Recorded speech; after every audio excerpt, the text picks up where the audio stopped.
Hello guys, welcome back to my YouTube channel Prakash BPM channel में आपका स्वागत है। दोस्तों, बात करते हैं कि मैं जीडीएस में बीपीएम पद पर सिलेक्ट हूं। जो भी जानकारी दूंगा वो सही और सटीक जानकारी दूंगा, कोई भी गलत जानकारी आपको नहीं देंगे। जी हाँ दोस्तों, आप हमारे चैनल पर नए हो तो चैनल को सब्सक्राइब कर लीजिए और वीडियो को लाइक कर दीजिए। दोस्तों, बात करते हैं कि आज हम 3-4 पॉइंट पर बात करेंगे ताकि वीडियो भी बड़ा ना हो और आपको सही और जानकारी मिल जाए तीनों पॉइंट पर। जी हाँ दोस्तों, जो हमारा जो फर्स्ट पॉइंट है उस पर बात करते हैं कि जैसे कि हमारा जो काफ़ी यानी जीडीएस साथियों को भी काफ़ी बच्चों को या ये वाली दिक्कत हो रही थी कि सर इस पर वीडियो बनाओ कि आप मतलब जो हमारा जो ट्रांसफ़र है हमारी 1 साल हो गई है, इस बार हम ट्रांसफ़र पोर्टल खुलते ही हम फॉर्म अप्लाई कर सकते हैं या नहीं कर सकते। जी हाँ दोस्तों, इसके बारे में मैं आपको डिटेल से समझा रहा हूँ। बताते हैं, जैसे कि बात करते हैं कि अगर आपको 6 महीने हुए हैं, 8 महीने हुए हैं या 10 महीने हो गए या 1 साल हो गई, तो आप जो भी ट्रांसफ़र पोर्टल खुलेगा तो आप उसमें पहले तो 1 साल का सिस्टम था। अगर आप ट्रांसफ़र पोर्टल खुलेगा, आप जैसे ही ट्रांसफ़र के लिए आप फॉर्म फिल करेंगे तो आपको रिजेक्ट कर दिया जाएगा, क्योंकि दोस्तों उसमें 1 साल का 1 साल अगर आपने जॉब कर लिया है तब तो आप उसमें फॉर्म अप्लाई कर सकते हो, अन्यथा आप फॉर्म अप्लाई नहीं कर सकते हो, जैसे कि आपको रिजेक्ट कर दिया जाएगा आप ट्रांसफ़र पोर्टल के लिए। बात करते हैं कि अगर आपको 2 साल कंप्लीट हो गए हैं तो आप फॉर्म जैसे कि ट्रांसफ़र पोर्टल खुलेगा, जैसे आप फॉर्म भर सकते हैं और आप ट्रांसफ़र ले सकते हैं अगर आपका ट्रांसफ़र हो जाता है तो। बात करते हैं कि दोस्तों ट्रांसफ़र अगर आप में इस यानी जुलाई 2024 में जो न्यू वैकेंसी आई थी उसमें अगर आपका सिलेक्शन हुआ है तो आपको 2 साल जॉब करनी पड़ेगी। यानी जहां भी अगर आपको पोस्टिंग मिली है वहां आपको 2 साल प्रॉपर जॉब करना पड़ेगा, उसके बाद में ही आप ट्रांसफ़र ले सकते हैं। जी हाँ दोस्तों, सेकंड बात जो हमारे सेकंड पॉइंट था उसके बारे में बात करते हैं। जैसे कि हमारे जो डिपार्टमेंटली एग्जाम आते हैं, जैसे कि अभी फॉर्म चल रहे हैं, जैसे कि जीडीएस से एमटीएस का प्रमोशन की जो न्यू वैकेंसी आई हुई है, एमटीएस मेल गार्ड पोस्टमैन सभी की।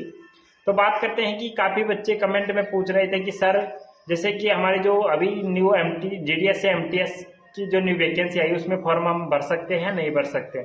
हमें 1 साल हो गया है, कि कोई बोल रहा है कि हमें 1.5 साल हो गई है, 2 साल हो गई है, तो हम फॉर्म अप्लाई कर सकते हैं या नहीं कर सकते।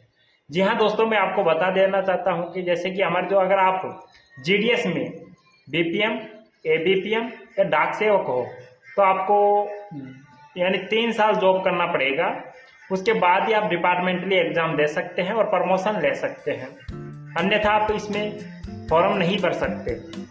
बात करते हैं कि अगर आपको पोस्टमैन बनना है तो जैसे कि आपका अगर उसके लिए तो आपको 5 साल जॉब करना पड़ेगा, उसके बाद में डिपार्टमेंटली एग्जाम निकलती है, जैसे वैकेंसी आती है तो उसमें आप फॉर्म अप्लाई कर सकते हैं। जो ये फॉर्म होते हैं वो ऑफलाइन ही आपके डिविजनल जो ऑफिस होते हैं उसमें आप आराम से यानी ऑफलाइन जमा करा सकते हैं और आपकी ऑफलाइन ही एग्जाम होगी, इसमें कोई भी ऑनलाइन का सिस्टम नहीं है।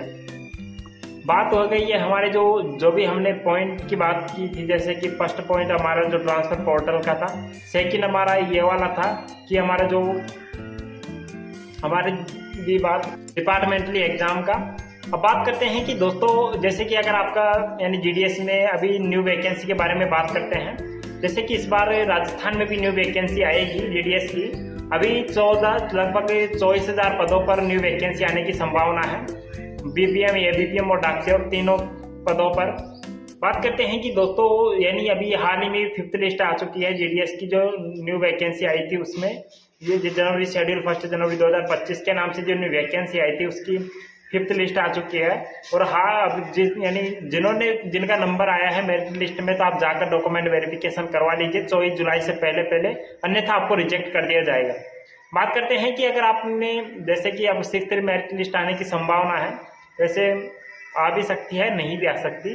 बात करते हैं कि आपको जो न्यू वैकेंसी आएगी उसका लगभग आपको अगस्त के समथिंग आपको नोटिफिकेशन देखने को मिल जाएगा, यानी 24,000 पदों पे ज़्यादा ही पद आएंगे। वैसे साल में 2 बार वैकेंसी आती है जीडीएस की, ये आपको पता है।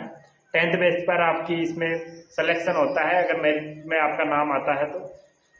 आराम से अगर आपने ये वाली जॉब पाकर आप आराम से एक बड़ी जॉब आराम से निकाल सकते हैं दोस्तों, अगर आप स्टडी रेगुलर रखेंगे तो। जी हाँ दोस्तों, बात करते हैं सैलरी की। तो सैलरी की जो एक बीपीएम होता है, ब्रांच पोस्ट मास्टर होता है, उसकी बेसिक सैलरी 12,000 होती है और असिस्टेंट ब्रांच पोस्ट मास्टर होता है उसकी सैलरी होती है 10,000। डाक सेवक के भी 10,000 होती है बेसिक सैलरी। और जो बात करते हैं कि बीपीएम होता है उसका डीएमएस अलाउंस 6,600 मिलता है। अभी 2% डीएमए इंक्रीमेंट भी हुआ है। और बात करते हैं कि जैसे आपका जो यानी 250 रुपये ऑफिस अलाउंस के भी मिलते हैं। जो कुल मिला के हमारी टोटल इन हैंड सैलरी हमारी लगभग यानी 19,000 के समथिंग हो जाती है। और यानी लगभग 1 जनवरी 2026 से एड पे कमीशन लागू हो जाएगा तो हमारी सैलरी लगभग 40,000 के समथिंग हो जाएगी। जितने भी जीडीएस कर्मचारी है बीपीएम है उनकी, और एबीपीएम है उनकी भी लगभग यानी 25 से 30,000 के समथिंग उनकी सैलरी हो जाएगी। जी हाँ दोस्तों, आपको जीडीएस से किसी भी प्रकार की जानकारी लेनी है तो आप चैनल पर बने रहिए, चैनल को सब्सक्राइब कर दीजिए, वीडियो को लाइक कर दीजिए। मिलते हैं अगले वीडियो में। थैंक यू दोस्तों, बाय, टेक केयर।